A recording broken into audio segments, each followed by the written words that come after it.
बच्चों, सबको शुभोदय।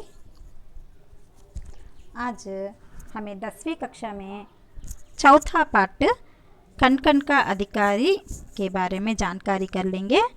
आज हमारा पाठ कण कण का अधिकारी। यह पाठ का विधा कविता पाठ है। ఈ పాఠం యొక్క విధ ఎలాంటిదంటే कविता पाठ है।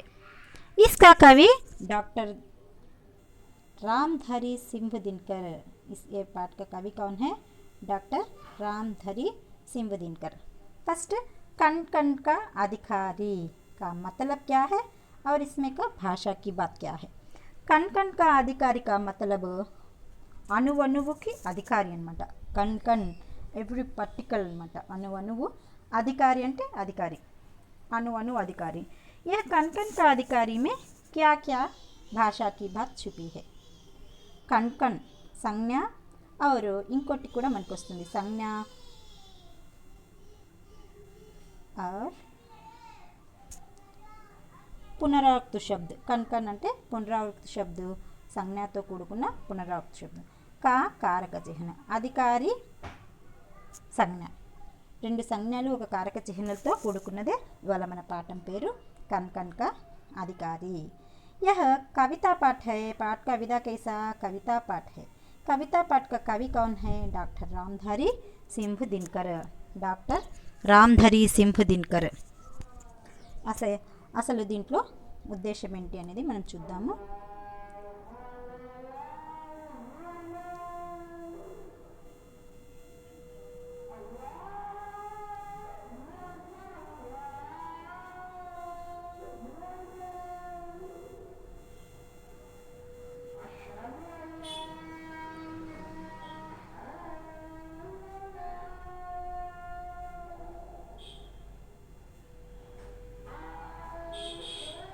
सूत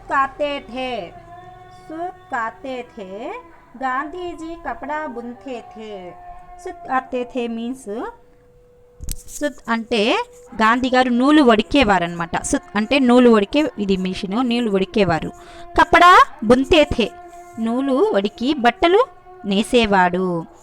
చున్తే థే అనాజ్ కే కంకర్ అంటే ధాన్యంలో కంకర్ అంటే రాళ్ళు వేరేవారు। చక్కీ పీస్తే థే తిరగలిని తిప్పి పిండి విసిరేవారు। ఐసా థా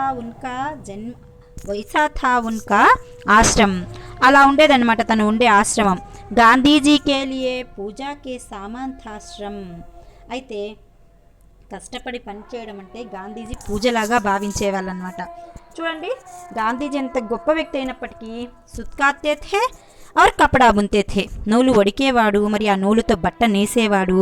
और చున్తే थे అనాజ్ కే కంకర్ ధాన్యంలో రాళ్ళు వేరేవాడు। చక్కీ పీస్తే थे ఆ ధాన్యాన్ని మళ్ళీ పిండిగా తను తిరగలిలో వేసి పిండి పట్టేవాడు। ఐసా థా ఉన్కా ఆశ్రమం అలా చేసుకునేవాడు అనమాట। తన ఆశ్రమంలో తన పనులు అలా చేసుకునేవాడు। అయితే గాంధీజీ అంటారు ఏమని అంటే కష్టపడి పని చేయడం అంటే గాంధీజీ పూజలా భావించేవాడు అనమాట। అంటే మనం దేవుడికి పూజ చేస్తాం చూడండి, అలా కష్టపడి పనిచేయడం అంటే గాంధీజీ పూజలాగా భావించేవాడు। ఇక్కడ ఉన్ముఖీకరణకి సంబంధించిన కొన్ని ప్రశ్నలు ఉన్నాయి, చూద్దాం। గాంధీజీ క్యా క్యా కర్తే థే గాంధీజీ ఏమేం చేసేవాడు? గాంధీజీ సుత్కాతే థే, కపడే బున్తే థే, అనాజ్ కే కంకర్ చున్తే థే, చెక్కీ పీస్తే థే గాంధీజీ ఏమేం చేసేవాడు? ఇవన్నీ చేసేవాడు అనమాట। గాంధీజీ సుత్కాతే థే నూలు వడికేవాడు, और కపడా బున్తే థే బట్టలు నేసేవారు। అనాజ్ కే కంకర్ చున్తే థే ధాన్యంలో కంకర్ అంటే రాళ్ళు ఏరేవారు। చక్కీ పీస్తే థే పిండిని తిరగల్లో వేసి ఆ ధాన్యాన్ని పిండిలా చేసేవారు। నెక్స్ట్ దూసరా, గాంధీజీ కే అనుసార్ पूजनीय क्या है?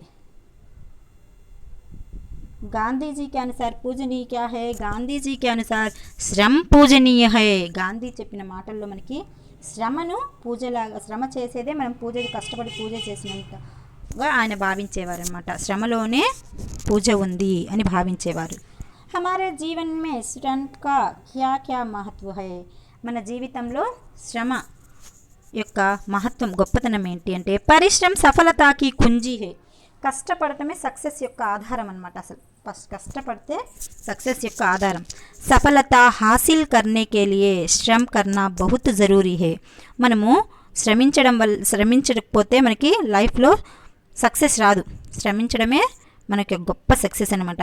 ఇస్కే బినా జీవన్ కే మీఠాస్ కా అనుభవ్ నహీ కర్తే. అయితే మనం కష్టపడి చేయండి దేంట్లో కూడా ఆ ఫలితాన్ని మనం పొందలేమన్నమాట, ఆ మాధుర్యాన్ని.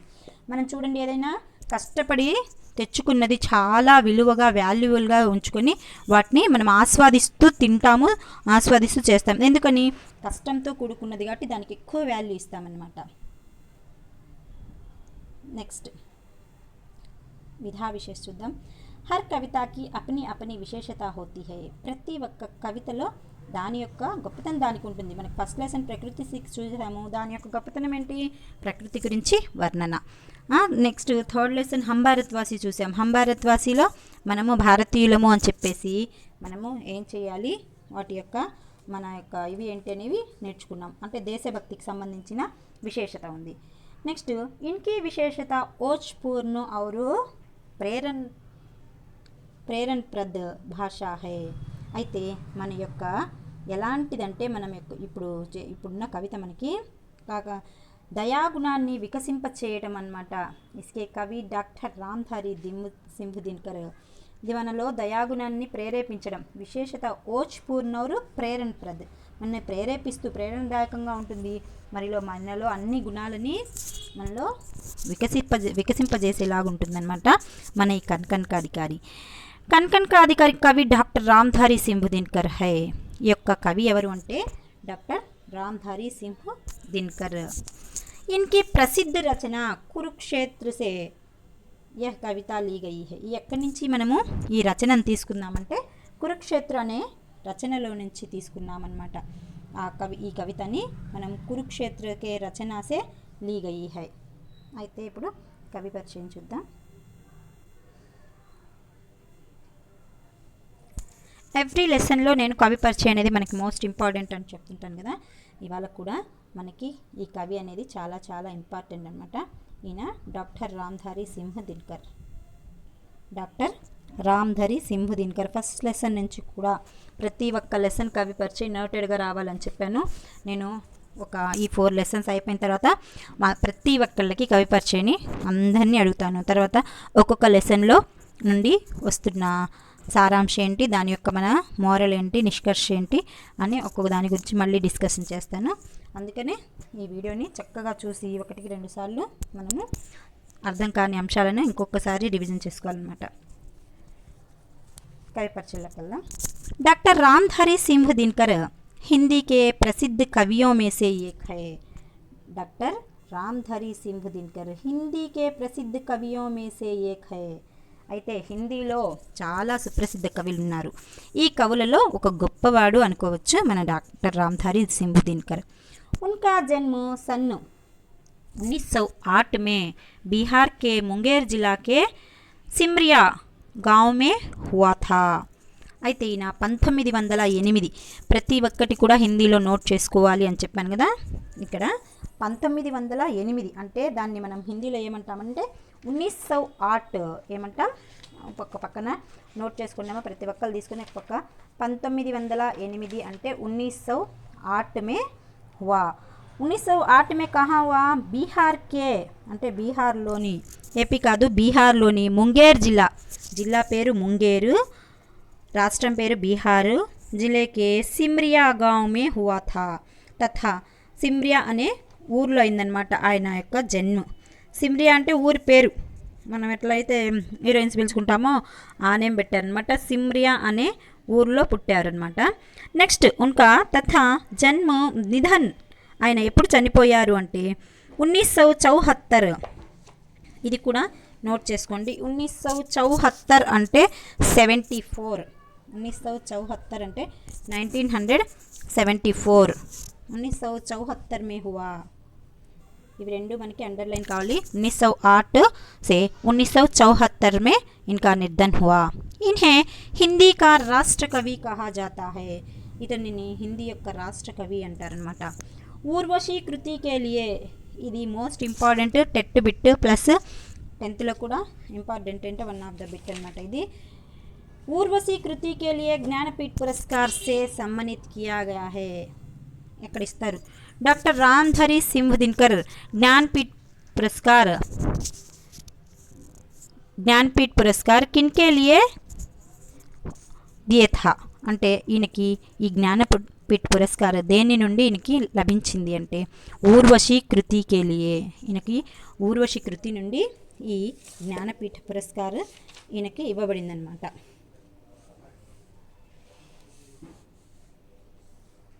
ఊర్వశి అనే రచనకి ఈయనకి జ్ఞానపీఠ పురస్కారం పొందారు. అయితే ఇంకా ఈయన రచనలు ఉన్నాయి. అవేంటంటే రేణుక, కురుక్షేత్ర, రశ్మిరథి, పరశురామ్ కి ప్రతీక్ష, రస్వంతి ఆది ఇన్కి ప్రముఖ రచనాయే హే. అయితే ఇవన్నీ కూడా ప్రముఖ రచనలే, కానీ ఊర్వశి అనే రచనకు మాత్రం ఈయనకి జ్ఞానపీఠ పురస్కారం వచ్చింది. ఫస్ట్ లెసన్కి మనకి చిదంబర కావ్యకే లియే జ్ఞానపీఠ పురస్కార్ పాయే थे कौन सुमित्रानंद पंत जी. ఇక్కడ డాక్టర్ రామ్ధారి సింహ్ దినకర్ ఊర్వశి रचना के लिए ज्ञानपीठ पुरस्कार पाए थे. इनका जन्म 1908 से 1974 में हुआ था. इन्होंने बिहार के मुंगेर जिला के सिमरिया गांव में इनका जन्म हुआ था. इन्हें राष्ट्र कवि माने जाते हैं. इनके और रचनाएं क्या है? रेणुका, कुरुक्षेत्र, रश्मिरथी, परशुराम की प्रतीक्षा, रसवंती आदि इनके प्रमुख रचना है. इवన్నీ ఆయన యొక్క ప్రముఖ రచనలు అన్నమాట. आप देखो बच्चों पाठ का విధా విషయ్ అంటే విషయ ప్రవేశ. మనం పాఠంలోకి వెళ్ళే ముందు అసలు విషయ ప్రవేశ ఏంటనే చూద్దాం. మెహనత్ సే హీ సఫలతాకి కుంజీ హై. మెహనత్ అంటే కష్టంతోనే సఫలత యొక్క సాఫల్యం ఉంది అన్నమాట. అంటే మన విజయానికి కుంజి ఏంటి అంటే మెహనత్. ఎవరైనా ఒకళ్ళు సక్సెస్ పొందారు, వాళ్ళకి మంచి పాయింట్స్ 10th మంచి పాయింట్స్ వచ్చాయి, లేదా నీట్లో సీట్ కొట్టారు అంటే దాని వెనుక చాలా శ్రమ ఉంటుందన్నమాట. అలానే మెహనత్లోనే సఫలత ఉంటుంది, అంటే కష్టంలోనే సక్సెస్ ఉంటుందన్నమాట. మెహనతాహి సఫలతకి కుంజీ హై. అంటే కుంజి అంటే తాళం చెవి అని. ఏంటి? శ్రమ పడితే విజయం యొక్క తాళం చెవి లాంటిది. అంటే మన దగ్గర తాళం చెవి అంటే ఈజీగా మనం సక్సెస్ని సాధించవచ్చు, అంటే దాన్ని మనం పొందవచ్చు అని అర్థం అన్నమాట. మెహనత్ కర్నే వాలా వ్యక్తి కభీ నహీ హార్తా. చూడండి, మెహనత్ కర్నే వాలా వ్యక్తి కభీ నహీ హార్తా అంటే దాని యొక్క తాత్పర్యం, భావం ఏంటంటే కష్టపడేవాడు ఎప్పుడూ కూడా ఓడిపోడు. కష్టపడే వ్యక్తిత్వం ఉన్నవాడు ఎప్పుడు ఓడిపోడు. వహ్ హమేషా సఫల్ హోతా హై. అతను ఎప్పుడు కూడా సఫల్ అంటే విజయం పొందుతాడు. క్యోంకి కాల్పనిక్ జగత్కి సాకార్ రూప్. కాల్పనిక జగత్కి అంటే మన యొక్క ప్రపంచం, ఇప్పుడున్న ప్రజెంట్ సిచ్యువేషన్ జగత్కు సాకార్ రూప్ దేనే వాలా వహీ హై. ఇస్కా कण के पीछे उसी का श्रम है, इसलिए वही कण का अधिकारी. ప్రతి అణువు యొక్క కష్టం చేసిన వాడి శ్రమే ఉంటుందన్నమాట. ఆ శ్రమ చేసిన వాడి ఫలితమే ఉంటుంది. అందుకే అన్నారు అణువు యొక్క అధికారి ఎవరంటే కష్టపడిన వాడే. ఎవరైతే కష్టపడ్డాడో ఆ విజయం కోసం అణువుకి అధికారి తనే అని చెప్పేసి ఇక్కడ మన పద్యంలో చెప్తున్నారనమాట. చూడండి, మనము లెసన్లోకి వెళ్ళే ముందు ఎవ్రీ లెసన్కి, ఈచ్ వన్ లెసన్కి మనకు తెలియని మీనింగ్స్ అని ఫస్ట్ తెలుసుకొని మనము ఆ లెసన్లోకి వెళ్తే బాగుంటుందని చెప్తుంటాను కదా. మనం ఫస్ట్ పోయింది మీనింగ్స్ని చూద్దాం. చూడండి, ఫస్ట్ పోయం మనుజ్ అంటే మనుష్యు, ఏ మ్యాన్. మనుజ్ అంటే ఇక్కడ మనుష్యు. సంచిత్ కర్ణ, ఇక్కటా కర్ణ. సంచిత్ కర్ణ అంటే ఇక్కటా కర్ణ, టు కలెక్ట్ అంటే ప్రోగు చేయటం, గ్యాదర్ చేయటం. అర్థ్, ఇక్కడ అర్థ్ అంటే అర్థం శబ్దార్థ్ కాదు, ధన్. అర్థ్ అంటే పోయం వైజ్గా చూసుకుంటే మనకి ధన్ దౌలత్ అంటే సంపద అనమాట. అర్థకే పాప్కే బల్స్ అంటాం, సంపద వెల్త్ అనమాట. నెక్స్ట్ భాగ్యవాద్ అంటే కిస్మత్ కో మాన్నా కా సిద్ధాంత్ అంటే ఫ్యాటలిజం, అంటే అదృష్టంపై ఆధారపడి అనమాట. భాగ్యవాద్ అంటే అది మన అదృష్టంపై ఆధారపడి ఫేట్ అంటాం కదా, అది అనమాట. ఫేటలిజం అని చెప్తాము. ఫేట్. ఛల్ ధోకా. ఛల్ అంటే ధోకా అంటే వెన్నుపోటు పడటం. పాప్ గుణః, పాప్ అంటే గుణః అంటే పాపం అన్నమాట. పాప్ అంటే పాపం. మనము చూడండి ఫస్ట్ లెసన్ ఒక పాఠంలోని పోయం చదువుతాను. పోయం అంతా ఒకసారి ఎక్స్ప్లెయిన్ చేసి మనం మళ్ళీ एक मनुष्य संचित करता है अर्थ पाप के बल से और भोगता उसे दूसरा भाग्य के छल से। नर समाज का भाग्य एक है वह श्रम वह बुज्बल, जिसके सम्मुख झुक हुई पृथ्वी विनती नपथल।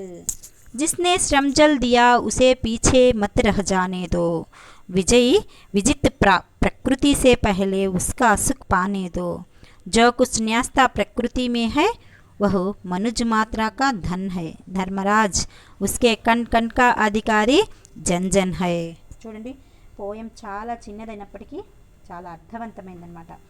ఏక్ మనుష్ సంచిత్ కర్త అంటే ఏక్ మనుజ్ అంటే ఇక్కడ మనుజ్ అంటే ఎవరని చెప్పాను, మనుష్యు. ఏక్ మనుజ్ సంచిత్ కర్త ఒక మనిషి సంచిత్ ప్రోగు చేస్తాడు, టు గ్యాదర్ అనమాట. ఏక్ మనుజ్ సంచిత్ కర్త అర్థ పాప్ కే బల్ సే, అర్థ్ మీన్స్ మనీ, పాప్ కేవల్స్ అంటే పాపంతో సంపాదిస్తాడనమాట ఒకతను. ఇవన్నీ భీష్మరాజు ధర్మరాజుతో చెప్తున్నాను. భీష్ముడు మనము కురుక్షేత్రంలో నుంచి తీసుకున్నాం కదా.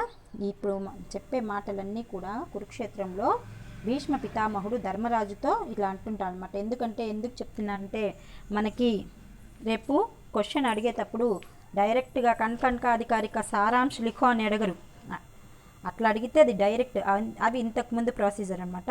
ఇప్పుడు ఎలా ఉందంటే ధర్మరాజ్ భీష్మ పితామహనే ధర్మరాజ్ సే క్యా క్యా కహా హోగా ఆప్కే శబ్దో మే లిఖో అంటారు. అంటే భీష్మ పితామహుడు ధర్మరాజుతో ఏం మాటలు మాట్లాడు, ఎలా అన్నాడు అని అడుగుతాడు.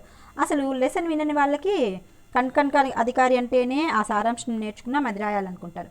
కానీ ఇలా ఇండైరెక్ట్గా అడిగినప్పుడు ఎవరు ఎక్కడి నుంచి ఈ మాటలు వచ్చాయి, ఎవరు అడిగారు, అసలు ఈ కణ్కా అధికారి ఏ రచన నుండి తీసుకున్నారు, అవన్నీ కూడా చాలా ఇంపార్టెంట్. ఇది మనం కురుక్షేత్ర అనే రచన నుండి తీసుకున్నాం అనమాట. కురుక్షేత్రంలో నుంచి తీసుకున్న రచన, ఆ కావ్యంలో నుండి తీసుకున్న రచన ఇది. సో భీష్ముడు ధర్మరాజుతో ఇలా అన్నాడు. ఏమని అంటే ఒక మానవుడు పాపం చేసి ధనాన్ని సంపాదిస్తాడు. ఏక్ మనుజ్ సంచిత్ కర్త అర్థ పాప్కే బల్సే, ధనాన్ని ఎలా సంపాదించాడంటే చాలా పాపాలు చేసి సంపాదించాడు ఈ ధనాన్ని. ఆర్ భోక్తా ఉసే దూసరా, మరొకటి దాన్ని అదృష్టంగా భావించి భాగ్యవాత్కే చల్సే, అదృష్టం అనే ఒక పేరుతో ఇంకొకటి దాన్ని అనుభవిస్తాడు. అందుకనే చెప్తుంటారు మనకు సామెతలు వేస్తుంటున్నారు అనమాట. సొమ్ము ఒక్కొక్కటిది సోకొకటిది అనేది, ఇంకా అలాంటివి చెప్తుంటారు. అంటే ఒకడేమో చాలా పాపాలు చేసి సొమ్ముని దాచిపెట్టి ఇవి చేస్తే ఆ సొమ్ముని, ఆ పాపపు సొమ్ముని ఇంకొకడు వచ్చి బాగా అనుభవిస్తూ ఉంటాడనమాట. దాని యొక్క తాత్పర్యం. సెకండ్ పోయం చదువుతాను, మళ్ళీ మీనింగ్స్లోకి వెళ్దాము. ఒకసారి చదువుతాను చూడండి. నర్ సమాజ్ కా భాగ్య ఏక్ హై వహ్ శ్రమ్ వహి భుజ్బల్, नर समाज का भाग्य एक है वह श्रम वह भुजबल, उसके सम्मुख झुकी हुई पृथ्वी विनती नपथल, उसके सम्मुख झुकी हुई पृथ्वी विनती नपथल. చూడండి నర్ అన్న, ఇందాక మనుజ్ అన్న కూడా మనుష్యే. నర్ అన్న, మనుజ్ అన్న, నర్ మనుజ్ మనుష్యు ఆద్మీ పర్యాయ పదాల కిందకి వస్తుంది, ప్లస్ అర్థం కింద వస్తుంది. నర్ అన్న మనుష్య అన్న, ఆద్మీ అన్న మనిషే. సమాజ్ అంటే సంఘటిత సంస్థ, సొసైటీ. సమాజ్ అంటే మన సొసైటీ అనమాట, సమాజం. భాగ్య నసీబ్, లక్ ఫేట్, మన తలరాత అంటాం చూడండి, అది నసీబ్. భుజ్బల్ తాకత్, భుజ్బల్ అంటే మన యొక్క శరీరంలో ఉన్న బలం అనమాట, సెల్ఫ్ స్ట్రెంగ్త్. సమ్ముఖ్ అంటే సామ్నే, ఆపోజిట్, ఇన్ ఫ్రంట్ ఆఫ్. సమ్ముఖ్ అంటే ఇన్ ఫ్రంట్ ఆఫ్. और झूकना అంటే నమిత్ హోనా, టు బెండ్. झूकना అంటే వంగటం, వినయతో తల వంచడం అని కూడా వస్తుంది. పృథ్వీ ధర్తి, దయర్త్. పృథ్వీ అంటే ధర్తి, దయర్త్. నభ్ ఆకాష్, ద స్కై. తల్ అంటే పాతాల్. నభ్ అంటే ఇక్కడ ఆకాశము, తల్ అంటే పాతాళం, పాతాల్ అండర్ వరల్డ్ అనమాట. నప్తల్ అనేది రెండు జంట పదాలు, ఆకాశము మరియు పాతాళము. గుర్తుపెట్టుకున్నామా మీనింగ్స్?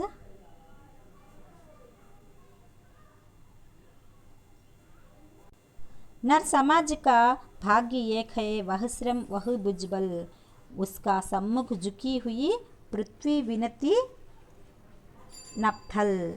అంటే దాని యొక్క మీనింగ్ చూడండి. నర్ సమాజ్ అంటే నర్ అంటే మానవులు జీవిస్తున్న ఈ సమాజంలో,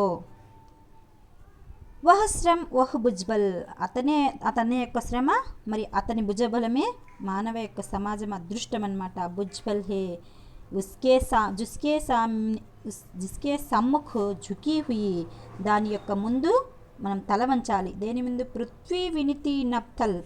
అయితే పృథ్వీ వినతి మీన్స్ వినయంగా. ఎవరి ముందు తల వంచాలి అంటే కష్టపడి.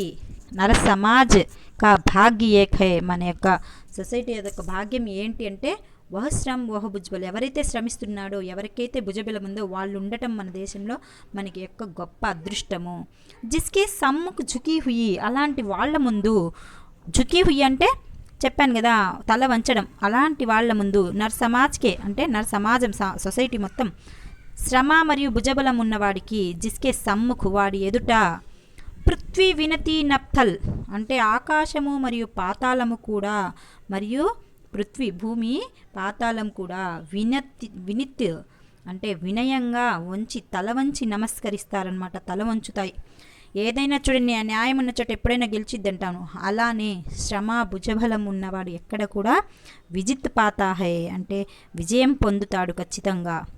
ఎందుకంటే తన దగ్గర శ్రమ మరియు భుజబలం ఉంది. భుజబలానికి భుజబలం ఉంది, శ్రమకు శ్రమ ఉంది. కాబట్టి ఎప్పుడు ఆల్వేస్ తను విన్నప్ అవుతూ ఉంటాడు.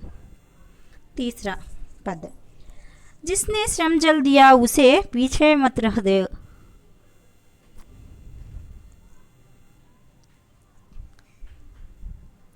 जिसने श्रम जल दिया उसे पीछे मत रह जाने दो, विजित प्रकृति से पहले उसकी सुख पाने दो.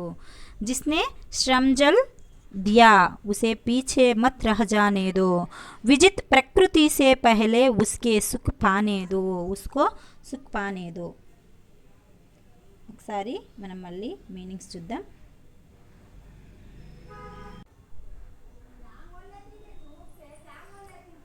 చూడండి థర్డ్ పోయంకి సంబంధించిన మీనింగ్స్. శ్రమ్జల్ కా మతలం స్వేద్ పసీనా, స్వెట్టింగ్ అనమాట. శ్రమ్జల్ అంటే శ్రమతో కూడిన జలము, శ్రమతో వచ్చిన జల్ అంటే మనం శ్రమించేటప్పుడు మన ఒంటిపైన జల్ వస్తుంది, అంటే వాటర్ లాగా డ్రాప్స్ వస్తాయి, వాటిని మనం స్వెట్టింగ్ అంటాము. స్వేద్ ఔర్ పసీనా. నెక్స్ట్ పీछे మీన్స్ బాద్ బ్యాక్, మత్ డోంట్ అనమాట, నహి డోంట్. విజిత్ జీతా హువా విన్ అయినా.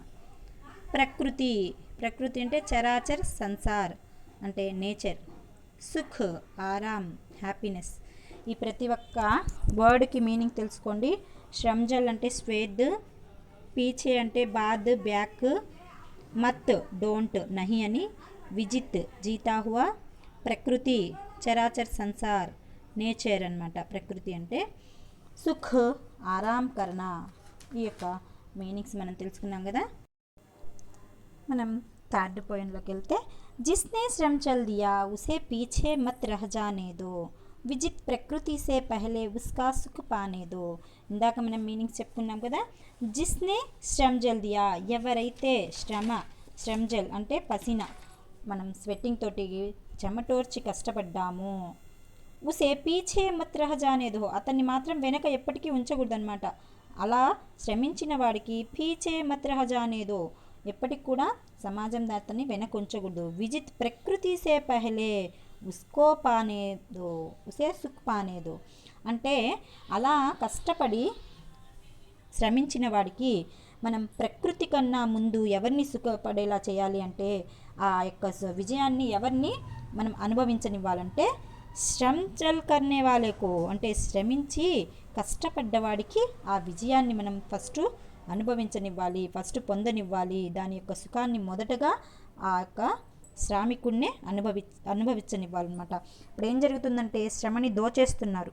సో ఎవడైతే శ్రమిస్తున్నాడో వాడికి ఆ యొక్క శ్రమ యొక్క ఫలితాన్ని అనుభవించే హక్కు లేకుండా చేస్తున్నారనమాట. అందుకని మనము అలాంటి వాళ్ళలో చెప్పుకున్నప్పుడు ఇప్పుడు ప్రజెంట్ సిచ్యువేషన్లో మనకి రైతుల గురించి ఎక్కువ రైతులు కష్టపడుతుంటారు, కానీ ఆ ఫలితాన్ని మాత్రము మనం మార్కెటింగ్ వాళ్ళు, బయట బిజినెస్ చేసేవాళ్ళు ఎక్కువ వాళ్ళ ఫలితాన్ని మొత్తం వాళ్ళే దోచేస్తున్నారు. శ్రమ పడేది ఎక్కువ రైతులు, కానీ వాటి యొక్క ఫలితాన్ని మొత్తం బయట మార్కెట్ అనేది కొనేస్తుందన్నమాట. అంటే వాళ్ళ దగ్గర తక్కువ కొనేసి బయట ఎక్కువ కమ్మేసి ఆ లాభాలు ఎవరు పొందుతున్నారంటే బిజినెస్ మ్యాన్స్. సో అందుకని ఇక్కడ ఏం చెప్తున్నాను, జిస్నే శ్రమ్ చల్ దియా, ఎవరైతే కష్టపడ్డారో, పీఛే మత్ రహ జానే దో, అతన్ని వెనక ఉంచొద్దు, విజిత్ ప్రకృతి సే పహలే, ఆ విజయాన్ని ప్రకృతి కన్నా ముందు, ఉస్కో సుఖ్ పానేదో, ఉస్కో అంటే ఇక్కడ ఉస్కో ఎవరు, శ్రామికుడు, శ్రమించినవాడు.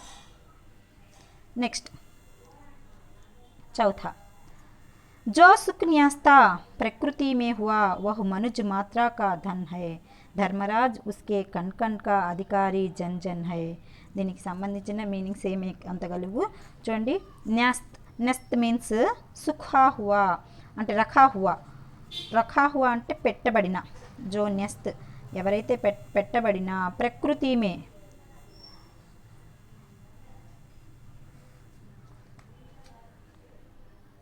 ప్రకృతిలో ఏదైతే దేవుడు మనకి సృష్టించి పెట్టాడో, ప్రకృతిమే వహ్ మనుజ్కా మాత్రా కాదన్ హే, అదంతా మనుషుడి కోసమే దేవుడు సృష్టించింది. ఎవరి కోసము, ప్రకృతి అంటే ఆ ప్రకృతిని స్వీకరించి, ప్రకృతి వల్ల మనము కష్టపడి, ప్రకృతి వల్ల బాగుపడమని ప్రకృతి మానవుడి కోసమే సృష్టించారనమాట. ధర్మరాజ్ ఉస్కే కణ్ కణ్ కా అధికారి జన్ జన్ హే, ధర్మరాజ్ హే ధర్మరాజ్ అని చెప్తున్నాడు భీష్మ పితామహుడు. దాని యొక్క ప్రకృతిని ఎవరైతే సృష్టించాడో, దేవుడు ఎందుకు సృష్టించాడంటే మానవుల కోసం. సో అందుకని దానిపైన పూర్తి హక్కులు, పూర్తి రైట్స్ మొత్తం ఎవరికి ఉన్నాయి, హర్ జన్ జన్ కో అంటే ప్రతి ఒక్క మనుషుడికి కూడా ప్రకృతి మీద హక్కు ఉంది. ఎవరికంటే శ్రమించేవాడికి, శ్రమకా ఫల్ హై. అయితే ఈ డాక్టర్ రామ్ధారి సింధిన్కర్ శ్రామికుల గురించి ఈ లెసన్ మొత్తం మనకి ఇవ్వబడిందనమాట. ఖచ్చితంగా మనము ఒక్కొక్కటిగా అసలు ఇక్కడ ఏం చెప్పారనేది ఒక్కొక్కటిగా మనము మళ్ళీ చెప్పుకుందాము. ఒకసారి బ్రీఫ్గా చెప్తాను, వినండి అమ్మా.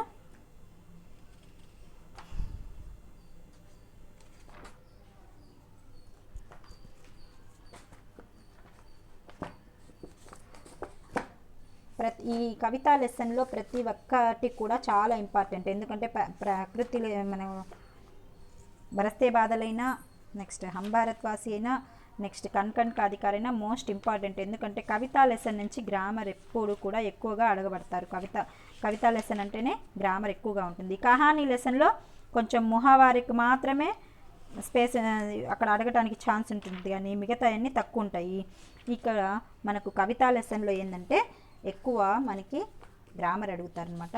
సో ఒక్కసారి అసలు ప్రకృతి అంటే ఏంటి, కణ్ కణ్ కా అధికారి అంటేనే అణువణువు యొక్క అధికారి. కణ్ కణ్ కా అధికారి అంటేనే అణువణువు యొక్క అధికారి. కణ్ కణ్ కా అధికారి అంటే అణువణువు యొక్క అధికారి. దీని యొక్క కవి ఎవరు అంటే డాక్టర్ రామ్ధారి సింహదిన్కర్. శీర్షిక నామ్ లేదా కవితా కా నామ్ అని చెప్పేసి అక్కడ కణ్ కణ్ కా అధికారి అని పెట్టాలి. మీకు రాసే ప్రొసీజర్ చెప్తున్నాను చూడండి. కవి కా నామ్ డాక్టర్ రామ్ధారి సింహదిన్కర్. ప్రస్తుత కవితా మే భీష్మ పితామహ కురుక్షేత్ర యుద్ధ సే. ఇప్పుడు నేను చెప్పే మ్యాటర్ మీరుగా సారాంశాన్ని క్రియేట్ చేసుకొని రాసుకోవడానికి పాసిబుల్ ఉంటుంది. చూడండి. ప్రకృతి కవితా మే प्रस्तुत कविता में भीष्म पितामह कुरुक्षेत्र युद्ध से विचलित होकर धर्मराज को कार्यरत होने के लिए అంటే భీష్మ పితామహుడు విచలితమయ్యి అంటే తను ఒక రియాక్షన్ అయ్యి ఇలా చెప్తున్నాడు అనమాట. ఎవరితో చెప్తున్నాడంటే కురుక్షేత్ర యుద్ధం గురించి తనకు చెప్తున్నాడు ధర్మరాజుకి. హే ధర్మరాజా కార్యరత్ హోనే కే లియే, ఆయన ఉపదేశిస్తున్నారు తనకు ఒక కార్యానికి సిద్ధం చేయడానికి తను ప్రిపేర్ చేస్తున్నాడు అనమాట. हे धर्मराज एक मनुष्य पाप के बल से धन इकट्ठा करता है. हे धर्मराज विनु, ఒక్క మనుషుడు పాపంతోటి తన సొమ్ము బాగా సేవ్ చేస్తాడనమాట. धन से इकट्ठा करता है, ప్రోగు చేస్తాడు. दूसरा उसे भाग्यवाद के छल से भोगता है. ఎవడో వచ్చి వీడేమో బాగా కష్టపడి సంపాదించి పెడితే ఇప్పుడు తాతల సొమ్ము మనవాళ్ళు ఎలా అయితే యూజ్ చేస్తున్నారో అలా ఫస్ట్ రోజుల్లో తాత వాళ్ళు బాగా సంపాదించి పెడతారు. ఇప్పుడు యువత ఏం చేస్తున్నారంటే ఆ యొక్క సంపాదించిన సంపాదనను ఇచ్చారిచ్చగా ఖర్చు పెట్టి తాగి తందనాలాడి తిరుగుతుంటారు చూడండి, అలా అనమాట. ఫర్ ఎగ్జాంపుల్ అంటే నేను ఎగ్జాంపుల్ చెప్తున్నాను.